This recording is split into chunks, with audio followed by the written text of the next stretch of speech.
I have read an article here, Why the Middle East is a mess, written by Frida Yetis in the section commentaries. And I liked her fresh approach. It was so exciting to read and so informative and bold. But I think that, the big picture still is missing. From the beginning with the Tunisian revolution, I've been saying that this thing has nothing to do with democracy or capitalism. It's simply to create chaos in it, to create chaos in the Middle East. Now, this is setting up for the Antichrist to come out and say peace and safety, as the Bible says, and the world is going to coalesce behind him. But then the Bible goes on to say that there will be sudden destruction. So, not so long ago, I heard that a certain organization's official was negotiating for the rebels, and he says that unless Assad goes, no deal. And we've seen what has happened in all these cases when these dictators go. It just descends into chaos and so on. Now, when we look at what's happening in Egypt, you just can't control these folks. What the dictators are doing is just what they found works. No, I mean, I don't care about none of them, or I don't even care what's going on in the Middle East. Man. What can I do about it? But Saddam used to take people up on the roof, blindfold them and throw them off. And if them break the back or die, you take them off maybe again. And you see people seeing that, you know what, they're not going to do what those folks have done when the steel chop off their hand. In the West, we have a whole bunch of procedures and we have a whole bunch of stuff going on for years and costs a whole bunch of money. And, I was saying that democracy capitalism is not white people's thing.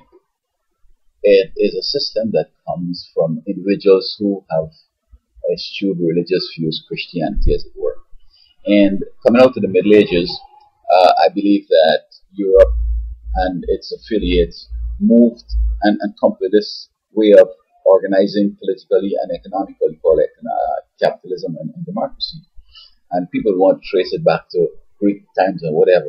But Islam doesn't pretend, or there's no way that anybody that is in the right mind would think that with Islam you could have democracy and capitalism. They have a different system of doing things. They don't believe in charging, I think, interest or whatever. But it was just something to hit the Western fancy. Oh, they want democracy and capitalism. That must be good. Let us support it. But I don't see why individuals keep on not telling these citizens to sit down and stop fighting the government. Don't break the law. Let us try and see how we could get some elections in there. Because we go in and help them, and then they're going to turn and shoot your interests. And having you now to go in. Now, we see what's happening in Syria right now. They're tinkering, I understand, with chemicals. And what's funny about it is that the propaganda machinery is so oiled and active that you're not even sure who's shooting what. And when shots were fired over at Turkey, I mean, they blame it on the Syrians, but who knows? They just wanted the conflict to spread. And so we have now Syria and Iran on the top, on the front burner. And then we have, I think is Jordan is having some peaceful times. Saudi Arabia, Kuwait. I mean, the whole region going to tear up. And then, as I said earlier, that in the beginning, but the same system going to come to the West, North America, Europe, and it came in the form of occupy this and that. But of course, the time is not right yet for the world to descend into the big chaos that is predicted and that will come.